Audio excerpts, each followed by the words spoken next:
Pernahkah kamu melihat kaki dan tanganmu dan tiba-tiba melihat ada luka sayatan kecil? Dan kamu bahkan gak sadar kapan, dari mana, dan bagaimana kamu terluka. Kamu akhirnya menutupnya dengan plester dan beberapa hari kemudian lukanya menghilang.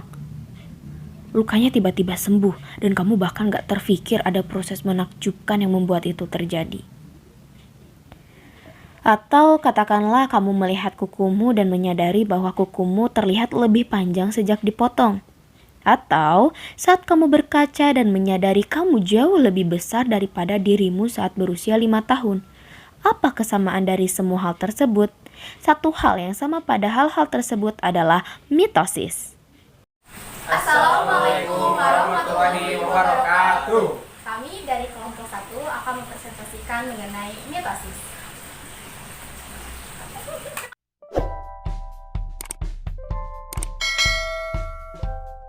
Pembelahan sel secara mitosis terjadi pada sel-sel tubuh atau disebut sel somatik. Fase mitotik mencakup mitosis sekaligus sitokinesis. Sel akan mengalami mitosis untuk membentuk dua inti baru dan kemudian diikuti sitokinesis untuk membelah sitoplasma sehingga terbentuk dua sel individu baru. Mitosis adalah proses membentuk DNA duplikat dari sebuah sel menjadi dua nukleus baru. Mitosis dibagi menjadi beberapa tahap. Tahap pertama yaitu profase. DNA terkondensasi menjadi kromosom diskrit, nukleus lenyap, dan setiap kromosom terduplikasi membentuk sistem kromatik identik. Selanjutnya, tahap prometafase, yaitu di mana mikrotubulus menempel pada kromosom. Langkah ini diikuti oleh metafase, di mana kromosom sejajar di antara kutub gelendong. Metafase diikuti oleh anafase, di mana kromosom terpisah. Pada tahap telofase, terbentuk dua set kromosom dan membran inti muncul kembali. Mitosis sekarang selesai. Setelah mitosis, dua sel baru dibentuk oleh proses yang disebut sitokinesis. Mitosis hanyalah satu bagian dari apa yang disebut siklus sel. Untuk sebagian besar sel eukariotik, sel digandakan setiap 24 jam. Sebagian besar umur sel dihabiskan dalam interfase. Interfase ini terdiri dari tiga tahap, yaitu disebut G1, S, dan G2. G1 atau GAP1 adalah tahap pertumbuhan pertama dari interfase. Di G1, sel tumbuhan hampir mencapai ukuran penuhnya dan melakukan banyak fungsi biokimia spesifik yang mengatur organisme. Selanjutnya, fase S atau sintesis. Ini adalah tahap yang penting karena selama fase S itulah DNA di dalam nukleus direplikasi. Sel selanjutnya memasuki tahap pertumbuhan lain yang disebut G2 atau GAP2. Selama G2 lah sel selesai tumbuh.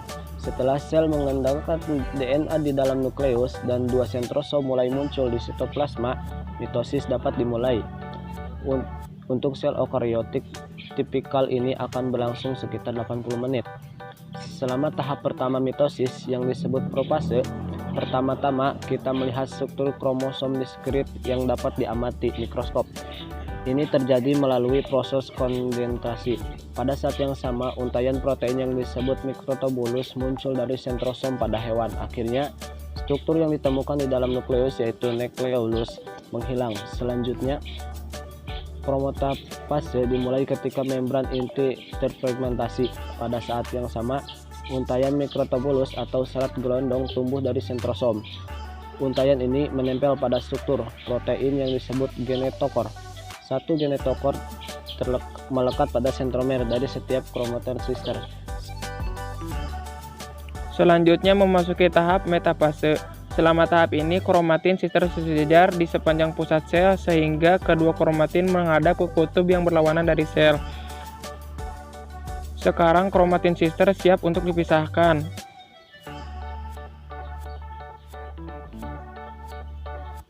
Pemisahan kromatin sister ini terjadi selama anafase melalui pemendekan mikrotubulus yang melekat pada genetor.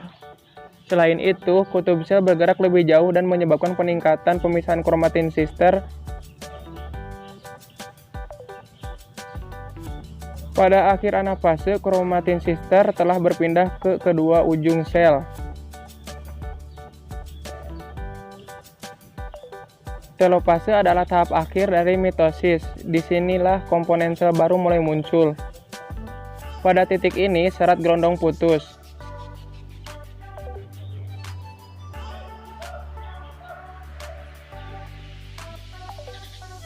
Membran inti baru mengelilingi kromosom di ujung setiap sel, dan kromosom mengurai dan kembali ke keadaan tidak terkondensasi. Mitosis sekarang selesai. Sekarang tinggal proses pembentukan dua sel. Bersamaan dengan tahap akhir mitosis, sel mengalami proses yang disebut sitogenesis. Pertama, sel dikompresi oleh cincin kontraktil yang membelah sel dalam dua bagian yang hampir sama. Bersamaan dengan itu, kadar sel telah direplikasi, dan sekarang sel telah dibagi menjadi dua bagian. Ini termasuk pembagian mitokondria, badan Golgi, dan retikulum endoplasma kasar. Sel tumbuhan juga memiliki kloroplas. Setelah selesai fase mitotik, dua sel baru sekarang sepenuhnya dalam tahap interfase G1 dan siap kembali untuk memulai pertumbuhannya. Mari kita lihat prosesnya sekali lagi. Mitosis dimulai dengan profase. Perhatikan DNA terkondensasi menjadi kromosom selama tahap ini. Mikrotubulus muncul selama prometafase dan membran inti rusak.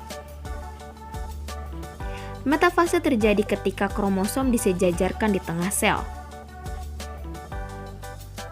Selama anafase, kromosom bergerak terpisah. Tahap telopase ditandai dengan munculnya membran inti baru. Ini adalah akhir dari mitosis. Akhirnya pembelahan sel terjadi selama sitokinesis. Dua sel baru sekarang siap untuk tumbuh dan menjalankan fungsi khususnya. Hasil dari pembelahan sel secara mitosis ini menghasilkan sel-sel anakan yang bersifat diploid dan identik secara genetik dengan sel induk.